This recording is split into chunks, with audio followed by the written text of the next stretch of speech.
बिस्मिल्लाहिर्रहमानिर्रहीम।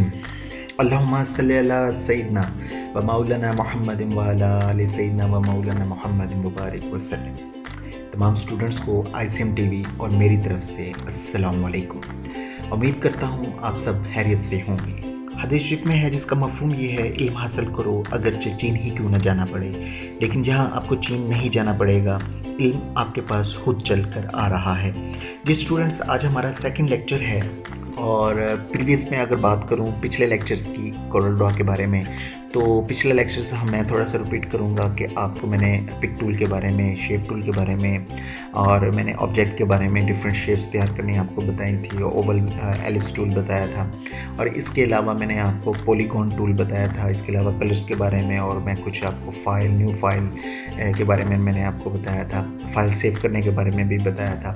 और file save करने के बाद मैंने आज जो आपको बताना है फ़ाइल ओपन करना बताऊंगा। ओपन करने का फ़ायदा ये है कि अगर आप किसी भी फाइल को सेव करते हैं, जस्ट लाइक मैं अपनी पुरानी फ़ाइल तलाश करना चाहूँ तो मुझे यहाँ से पुरानी फ़ाइल इस तरीके से कोरल असाइनमेंट में मिल जाएगी ग्राफिक्स के नाम से। तो ग्राफिक्स के नाम से ये पुरानी फ़ाइल मेरे पास पड़ी हुई है, तो मुझे इस तरीके से मैं ओपन करके अपनी पुरानी फ़ाइल को लोकेट कर सकता हूँ। इसका मतलब ये है कि आप स्टूडेंट्स, आपके लिए प्रॉब्लम्स नहीं होगी। आपने जो भी काम किया होगा, जस्ट लाइक मैं अभी आपको सेव करके दिखाता हूँ, आप साथ साथ सेव ज़रूर कीजिएगा। अच्छा, अब हम आगे चलते हैं। ये जो हमारी प्रॉपर्टी बार है, इसमें बहुत सारी चीज़ें हैं। जब हम ऑब्जेक्ट को डीसेलेक्ट करेंगे, डीसेलेक्ट के बारे में आपको मैं पिछले लेक्चर, फर्स्ट लेक्चर में बता चुका हूँ। सिलेक्शन और डीसेलेक्शन, ये दोनों चीज़ें आपके लिए बहुत ज़रूरी है। जैसे ही आप डीसेलेक्ट करते हैं, इसकी प्रॉपर्टी, पेज की प्रॉपर्टी आ जाती है और पेज की प्रॉपर्टी के बाद जब आप इस पर क्लिक करेंगे तो ये ऑब्जेक्ट की प्रॉपर्टी आ जाती है। इसके अंदर सबसे पहले हम यहाँ से स्टार्ट शुरू कर देते हैं। किसी भी ऑब्जेक्ट के लिए एक्स वाई की चीज़ अगर हम इसको राइट साइड पे मूव करते हैं तो आप देखिए कि इसकी वैल्यूज़, जो एक्स की वैल्यूज़ हैं वो 4.95 ऊपर जा रही हैं। अब जैसे ही हम ऊपर से नीचे लेके आते हैं तो 4.7 से 3 नीचे की तरफ डाउन और ऊपर की तरफ हाई जा रही हैं। ये आपको एक्स और वाई की वैल्यूज़ मैं आपको इस तरीके से समझाऊंगा, जस्ट लाइक ये दो सीमत हैं आपकी, ठीक है। अगर आप इस तरीके से ऊपर से नीचे आ रहे हैं तो ये आपकी y वैल्यूज़ बन रही है और ये आपकी x वैल्यू बनती है, क्योंकि 2D में आपको ये दो वैल्यूज़ ही नज़र आएंगी।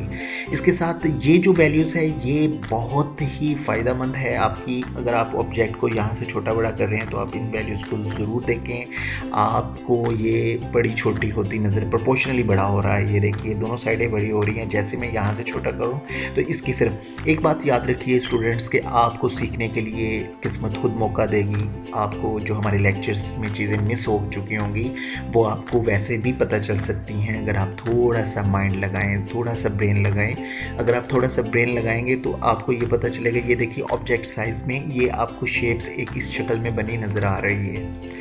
तो इससे आपको क्या फ़ायदा होगा कि इससे आपको ये फ़ायदा होगा कि आप लकीर के फ़कीर नहीं बनेंगे। मैं बार बार इस चीज़ को इसलिए रिपीट करता हूँ कि इसमें आपका फ़ायदा है और जितना आप आगे बढ़ना चाहेंगे आप और बहुत कुछ सीख सकते हैं। ज़रूरी नहीं कि आप ये कोर्स के मोहताज रहें, आप और भी लाइफ में बहुत कुछ सीखें। और ये जो कोर्सेज़ हैं आजकल तो हर बंदा सीख रहा है, क्योंकि उसकी वजह है ये उसके काम की ज़रूरत है। और ये समटाइम ऐसा होता है कि आप किसी के मोहताज हो जाते हैं कॉरेस्पोंडेंस बनाने के लिए या कोई काम करने के लिए, तो उसमें आपको मोहताजी नहीं रहेगी। 2-3 साल का अरसा ज़रूर होगा। ज़ाहिर बात है एक इंसान सारी फील्ड्स नहीं कर सकता और ये हो भी नहीं सकती। अल्लाह ताला ने हमारे जो ब्रेन को बनाया वो इस तरह का नहीं बनाया कि हम हर चीज़ों को पिक करें।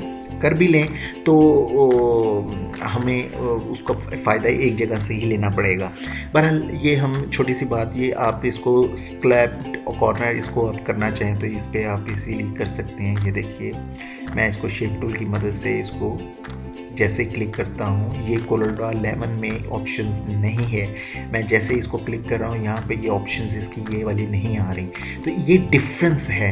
अगर मैंने आपको डिफरेंस इसलिए बताया, कुछ स्टूडेंट्स अक्सर यही कहते हैं, उनको मैं कोरल ड्रॉ 11 के बारे में बताऊँ तो वो कहते हैं नहीं जी कोरल ड्रॉ X5 के बारे में बताएं हमें लेटेस्ट वर्जन। तो लेटेस्ट वर्जन में इसमें इतना खास कुछ नहीं है, लेकिन फ़ायदा ज़रूर है कि नई आने वाली चीज़ों में कुछ लेटेस्ट चीज़ें दी जाती है जिसकी जो कि पुराने वर्जन में नहीं होती। बहरहाल काम करने के लिहाज से वो भी ठीक है, आपकी मर्ज़ी है, आप जिस वर्जन में मर्ज़ी काम करें। इसके साथ मैं आपको ये चैम्फर्ड कॉर्नर के बारे में बताऊंगा। जैसे ही आप इस पर क्लिक करते हैं आपको ये बनाने की ज़रूरत नहीं है, ऑलरेडी इसमें सेव्ड है। ये कॉर्नर इसकी रेडियस करना चाहें तो आप इसको रेडियस कर सकते हैं। ये आपको 3 ऑप्शन दी हुई हैं। ये चीज़ आपको अभी मिरर इस चीज़ का अहमियत इस तरीके से पता चलेगी कि अगर आप जस्ट लाइक ये एक आपने ऑब्जेक्ट लिया, उसके अंदर कलर कर दिए। अभी चूँकि मैंने शेप टूल यूज़ नहीं की, शेप टूल यूज़ करने से पहले मुझे एक कमांड लगानी पड़ेगी। अगर मैं आपको 1 बाय 1 करके इनको सब पढ़ा दूँ तो आपको कोई फ़ायदा नहीं होगा।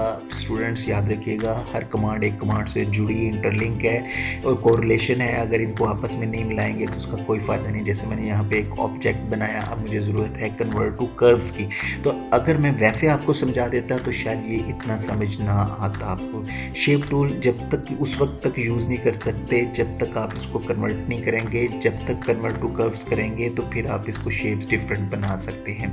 अब हमने इसको डिफरेंट शेप्स में क्या बनाना चाह रहे हैं, हम इस पर क्लिक करते हैं, डबल क्लिक, तो ये नोट्स क्रिएट कर दी हमने। ये एक बहुत बड़ा समझ लें कि टूल है। अगर मैं यूँ कहूँ कि कोरल ड्रॉ के अंदर ये सिर्फ आप टूल बॉक्स मुकम्मल कर लें तो आपको कोरल ड्रॉ मुकम्मल तौर पर आ जाएगा। और आप इससे ये मैं सिर्फ आपको मिरर टूल समझाने के लिए ये कमांड मैं यूज़ कर रहा हूँ, तो मुझे आपको कितनी कमांड्स बतानी पड़ रही हैं। पिक टूल में जब मैं क्लिक करके यहाँ पे दो ऑप्शंस के बारे में बताना चाह रहा था आपको, तो यहाँ पे आपको नहीं पता चलेगा क्योंकि यहाँ पे कोई इसकी सिम एक जैसी है। अब चूँकि मैंने थोड़ा सा इसको चेंज किया है तो अब आपको ये फ़र्क फील हो रहा होगा कि इसके राइट और इसके लेफ़्ट में थोड़ा सा फ़र्क आ गया। जैसे ही मैंने इसको मिरर वर्टिकल करना है तो ये थोड़ा सा आपको फील नज़र आ रहा होगा। जैसे मैं हॉरिज़ॉन्टल करूँगा अब आपको ज़्यादा फील होगा। इससे आपको ये पता चला ये मिरर है, जो आपकी एक साइड है वो दूसरी तरफ उसको रुख चेंज कर सकते हैं। तो आप इसको उठा के यहाँ भी लेके आ सकते हैं, यहाँ भी लेके आ सकते हैं। मैंने कि आप इसको छोटा करके आप इसको अंदर भी रख सकते हैं, वट जो भी आप करना चाहें। फिर मैं एक और चीज़ आपको बताऊँ, जब आप एक ब्लॉक लेते हैं, ब्लॉक लेने के बाद आप इसमें आसानी के साथ एक इजाफा ये कर सकते हैं कि आप इधर से इसकी कॉपी कर सकते हैं। मैंने राइट क्लिक से आपको ऑलरेडी कॉपी करना बता दिया है। माउस से आप राइट क्लिक के बटन से पहले आप प्रेस किए रखें। ये थोड़ा सा मुश्किल काम है लेकिन आप प्लस को प्लीज़ प्लस को चूज़ करें। बिगनर्स स्टूडेंट्स के लिए प्लस बहुत फ़ायदेमंद है। आप इस तरीके से इसकी कॉपीज़ क्रिएट कर लें। अब मुझे देखिए इसमें 2 बेनिफिट्स हैं। मैंने अभी शेप टूल्स के बारे में आज मैं आपको बता रहा था। तो शेप टूल्स चूँकि हम इनको रिपीट इसलिए करेंगे कि मैं अब आपको टेक्निक नहीं जब तक बताऊंगा उस वक्त तक आपका कोई फ़ायदा नहीं है कोई भी टूल सीखने के लिए। अब देखें जब मैं इसको वैसे यूज़ कर रहा हूँ तो अब मुझे यहाँ पे किस कमांड की ज़रूरत है, यस कन्वर्ट टू कर्व्स की। जब मुझे कन्वर्ट टू कर्व, मैं Ctrl+Z एक कमांड है, अगर मैं इसको Ctrl+Z को इसलिए करूँगा क्योंकि मुझे सबसे पहले कन्वर्ट टू कर्व करना है। मैंने रेडियस कर चुका था तो मुझे रेडियस का कोई फ़ायदा नहीं था। अब मैंने यहाँ पे 2 नोट्स लगा ली। अब देखिए वो नोट्स उसमें हमें एक डिफरेंट शेप नज़र आई है, इसके अंदर हमें एक डिफरेंट शेप्स बनाना चाह रहे हैं। तो अब जस्ट हमने ये दोनों को डिलीट करना है। तो ये क्या बन गया, डोर। अब ये देखिए कि हम असाइनमेंट्स में किस तरीके से आगे चल रहे हैं। सिंपल आपने एक ब्लॉक लिया। अब स्टूडेंट्स कुछ जो न्यू कमर हैं उनके लिए देखें, जब तक आपको स्कोप नहीं पता चलेगा, जब तक आपको पता नहीं चलेगा कि इसके अंदर हम क्या कुछ क्रिएट कर सकते हैं, आपका कोई फ़ायदा नहीं सीखने का। तो अब हमने इसके अंदर क्या किया है कि सिंपल एक ब्लॉक लिया, ब्लॉक के अंदर एक और ब्लॉक लिया। कॉपी करना मैं ऑलरेडी आपको बता चुका हूँ। सिंपल अब आपका जो ओवल या गोल या जिस तरीके से भी आप इसका डोर क्लोजर या वट जो भी बनाना चाहें, इस तरीके से आप इसको डोर बना सकते हैं।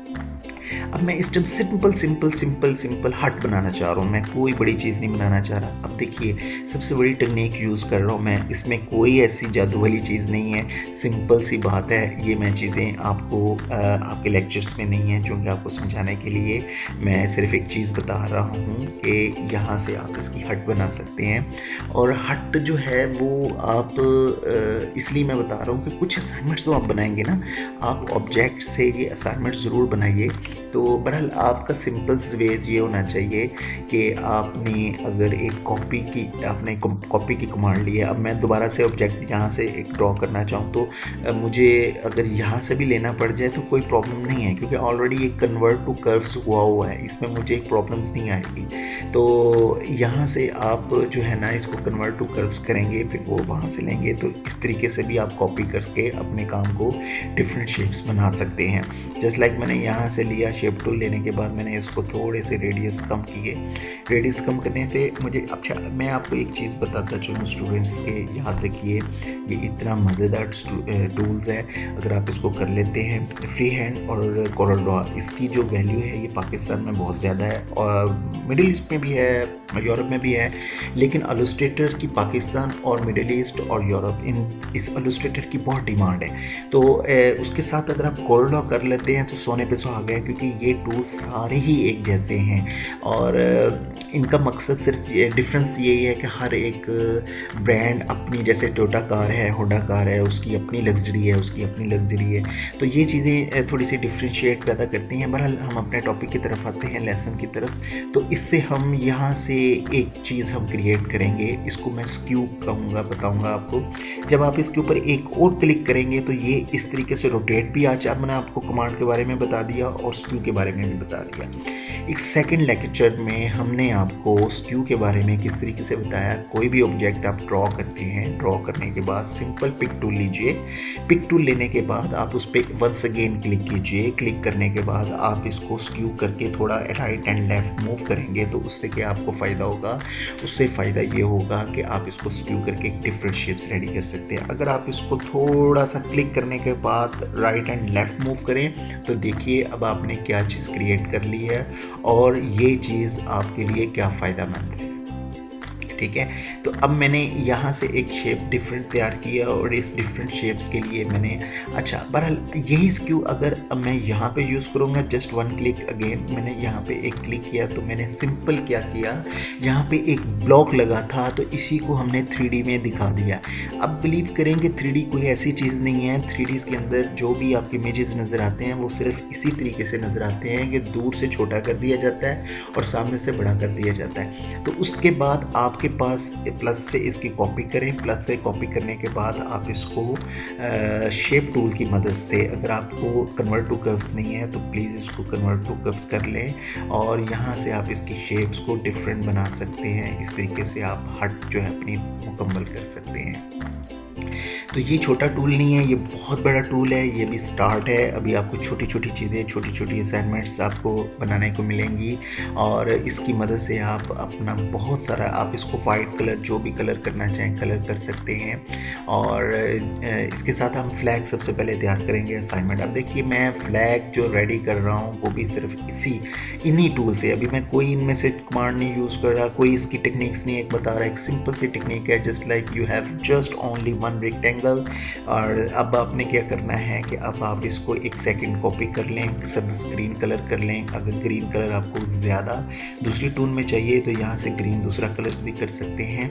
अब हमने एक और चीज़ सीखनी है, ये इससे आखिरी चीज़ है हमारे सेकंड लेक्चर की, ये आखिरी चीज़ है और ये हमारा जूम टूल है। जूम टूल बहुत इंपॉर्टेंट है। अगर आप जूम टूल नहीं कर सकेंगे तो आपके ऑब्जेक्ट जो है राइट, सिर्फ जूम टूल पे क्लिक करके राइट और उसके ऊपर लेफ़्ट से इस तरीके से एक फ्रेम बनाना है आपने।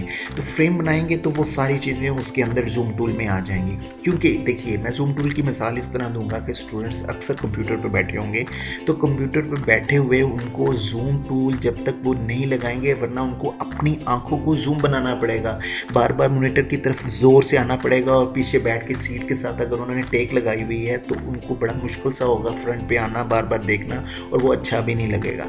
इसलिए हम आपको ये बताते चलें कि ये जो फ्लैग अब आप असाइनमेंट बना रहे हैं, यहाँ पे जूम टूल का इस्तेमाल कीजिए। जूम टूल से आपको ये फ़ायदा होगा कि आपकी सिर्फ वही ऑब्जेक्ट वही प्रोमिनेंट होगा। अब सिंपल ये करना है, यहाँ पे एक और कॉपी ले लीजिए और इसको आप एक सिर्फ और सिर्फ, देखिए मैंने आपको फर्स्ट लेक्चर में यही चीज़ बताई थी। जब मैं अपने लेक्चर से आपको बता रहा हूँगा तो आपने ये चीज़ समझनी है कि मैं आपको क्यों ये बता रहा हूँ इसके बारे में। ये छोटी छोटी आप आपकी असाइनमेंट्स हैं, आप इसको बार बार प्रैक्टिस करें। Practice makes a perfect. मैं बार बार इस बात को आपको इसलिए रिपीट करता हूँ कि कोई टीचर का कमाल नहीं होगा, कोई कुछ नहीं होगा, ये कमाल सिर्फ आपकी प्रैक्टिस का होगा। मैं तो अपने स्टूडेंट्स को यही कहता हूँ कि लोग कहते हैं कि उस्ताद की इज़्ज़त करो, मैं कहता हूँ नहीं, स्टूडेंट की इज़्ज़त करो। उस्ताद की तो ऑटोमेटिक इज़्ज़त हो जाएगी, और अगर स्टूडेंट उस्ताद की इज़्ज़त करता है तो ये उसके लिए ब्लेसिंग है कि वो अपने लिए बहुत अच्छी चीज़ सोच रहा है। अच्छा स्टूडेंट्स, अब हम ये करेंगे, इस पर सिंपल एक वाइट कलर करेंगे। हमारा लेक्चर बहुत ज़्यादा इंक्रीज़ हो रहा है, तो हम अब वाइंड अप कर रहे हैं अब हमारे सेकंड लेक्चर्स को। तो मैं सिर्फ और सिर्फ अपने फैक्स से इसका क्लोज करना चाहूँगा। अब आपने सिंपल क्या करना है, एक स्टार्स, जस्ट लाइक एक स्टार लेना है। स्टार ऑलरेडी आपके पास शेप्स है। अब चूँकि मून आपको हम अभी, चूँकि इसके लिए बहुत सारी कमांड्स यूज़ होंगी, तो मून के लिए मैं कमांड्स क्योंकि अगले तीसरे लेक्चर में इस्तेमाल करूँगा, तो इसी से हम अगले लेक्चर का शुरुआत करेंगे। तो इस छोटी सी बात के साथ इजाज़त दीजिए। खुश रखें, खुश रहें, और सिर्फ हुनर सीखें। पढ़ाई अपनी जगह पे, पढ़ाई की वैल्यू नहीं ख़त्म हो सकती, लेकिन पढ़ा लिखा शख्स वही है जिसके अंदर शऊर हो। शऊर के बगैर आप कुछ भी नहीं कर सकते। इस बात के साथ मुझे इजाज़त दीजिए। अल्लाह पाक आपको बहुत खुश रखे। अल्लाह हाफिज़।